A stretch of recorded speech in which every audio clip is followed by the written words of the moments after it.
Lottery as Ritual Hope. Welcome back. I'm Adeline Atlas, 11 times published author, and this is the Money Magic series.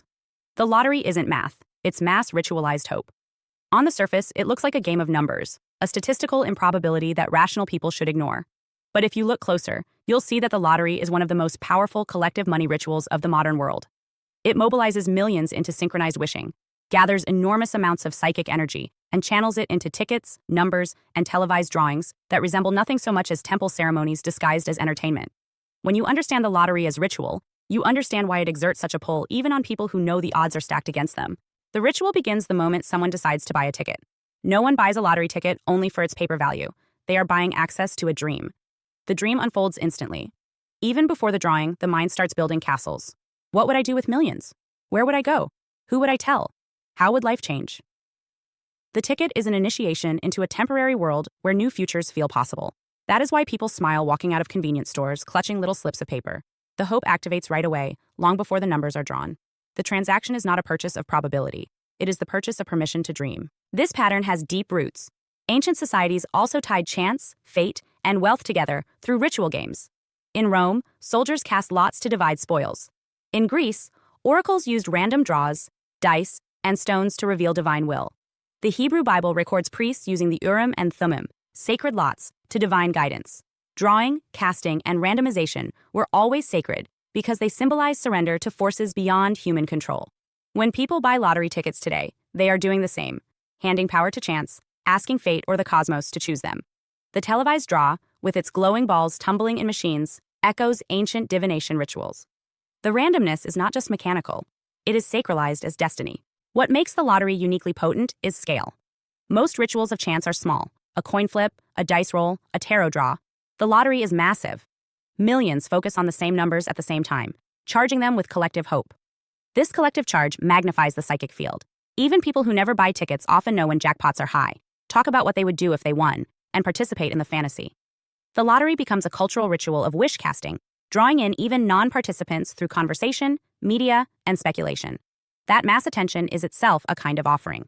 Energy gathers where minds converge, and the lottery is one of the few rituals that unites millions in synchronized imagination. The odds, of course, are minuscule. Rationalists point this out constantly. But ritual is not about probability. It is about meaning. To roll dice at a shrine, to cast stones in a circle, or to draw cards is not rational either. It is symbolic. The lottery functions on the same principle. The act of choosing numbers, of marking them on paper, of waiting for them to be called, is symbolic participation in the mystery of fortune. It says, I step into the field of possibility. I align with chance as force. I offer my hope into the collective pot. The numbers themselves matter less than the ritual of engagement. Notice the language used: jackpot, draw, lucky numbers, fortune. These are not statistical terms. They are magical terms. The lottery industry understands that it is selling dreams, not math. Advertisements show families reunited, workers quitting jobs, couples on beaches, images of life transformed. The ritual promise is, one ticket can change everything. That promise is as old as talismans sold outside temples. Buy this charm, and your fortune will change. Buy this slip, and your destiny might turn. The form changes, but the mechanism is identical. The psychology is equally revealing. Humans are not wired to think in large probabilities. We don't live life calculating odds and decimals. We live life in stories. The story of one person wins big is compelling even when the math says otherwise. In ritual terms, stories are more powerful than numbers. A single story of a winner ignites millions of imaginations, even if millions more lose silently. That's how ritual works. It highlights symbols and compresses meaning. The winner is the chosen one, the hero, the proof that fate does intervene. Everyone else participates not by winning, but by sustaining the field of belief. The losers are not wasted. They are the congregation. Now think of the drawing itself. Televised, with music, countdowns, and anticipation, it mirrors religious ceremony. Lights flash, machines spin, numbered balls emerge as if by divine selection. Audiences lean in. Hearts race, time slows. In that moment, millions collectively hold breath.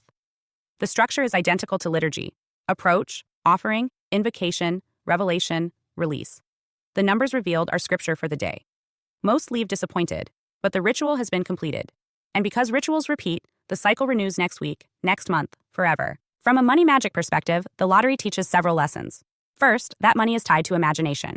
The emotional high of payday is one thing, but the high of potential millions is something else entirely. It shows how wealth is less about possession than possibility. People don't buy tickets for paper. They buy tickets for future selves. Second, it shows the power of collective attention. If millions focus on numbers, the field vibrates with that attention, and attention is energy. Third, it reveals the shadow. That collective hope can be harvested. States and corporations profit immensely from lotteries, channeling hopeful energy into revenue streams. The ritual is real, but who benefits from it is not always the dreamers. The deeper invitation is to reclaim the ritual consciously. Instead of buying tickets passively, one can treat the act as intentional. Write numbers that have personal meaning: birth dates, anniversaries, symbols. Bless the ticket as an offering to possibility. Speak aloud what the win would mean, not in vague fantasies, but in specific intentions. Freedom from debt, resources for projects, generosity to family. In doing so, the ticket becomes more than a slip. It becomes a charged sigil, a focus for will. Whether you win or not, the act imprints abundance consciousness. You step into the field of possibility rather than the cage of scarcity. And perhaps the most important insight is this: the lottery reveals that humans crave ritualized hope. In societies where traditional temples have faded, lotteries fill the gap. They are secular shrines where people bring offerings of small bills in exchange for blessings of possibility. They are proof that humans will always gather around rituals of fortune. When hope is ritualized, it feels safer, more contained, more communal. That is why people keep playing, not because of math, but because of meaning. The lottery isn't math, it's mass, ritualized hope. To see it clearly is to recognize both its magic and its manipulation. To participate consciously is to turn it from a drain into a practice, one where your hope is not harvested unconsciously, but directed intentionally. And to step back further is to realize that the lottery is just one example. Every time you engage in collective wishing, whether through markets, elections, or cultural phenomena, you are entering the same field. The choice is always whether to enter asleep or awake. The lottery is not random chance. It is a collective spell. Treat it that way, and you begin to understand not just tickets and jackpots, but the very architecture of hope and wealth. Welcome back. I'm Adeline Atlas, 11 times published author, and this is the Manifestation series, where we don't just talk about manifesting, we master it. Because let's be honest, manifestation has been watered down, reduced to vague quotes, mood boards, and empty promises. But you didn't come here to wish. You came here to build a reality that hits different. A reality that responds to your frequency, your language, your alignment, and your decision to stop playing small. This series is not fluff. It's physics, frequency, and fierce creative power. Inside the Manifestation series, you're going to learn how to collapse timelines, shift identities, and speak worlds into existence, just like the greatest minds in history. This isn't just about being positive. This is about being powerful. Here's what you unlock inside. Vision to Reality, the Vision Board course. You've heard about vision boards, but you've never done them like this. This is a full energetic ritual, a precision-coded map for your subconscious, designed to bridge image, frequency, and strategy. It's not arts and crafts. It's blueprinting your future in visual form and turning it into matter. Time, quantum timelines, and why time isn't real. Manifestation doesn't take time, it takes alignment. In this module, I'll show you how time is just a mirror of energy and how to collapse timelines using choice, clarity, and vibration. Past, present, future, they're happening now.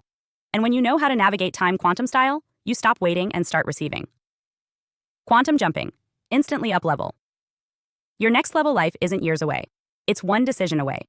In this training, you'll learn how to quantum jump, how to shift into a version of you that already has what you desire.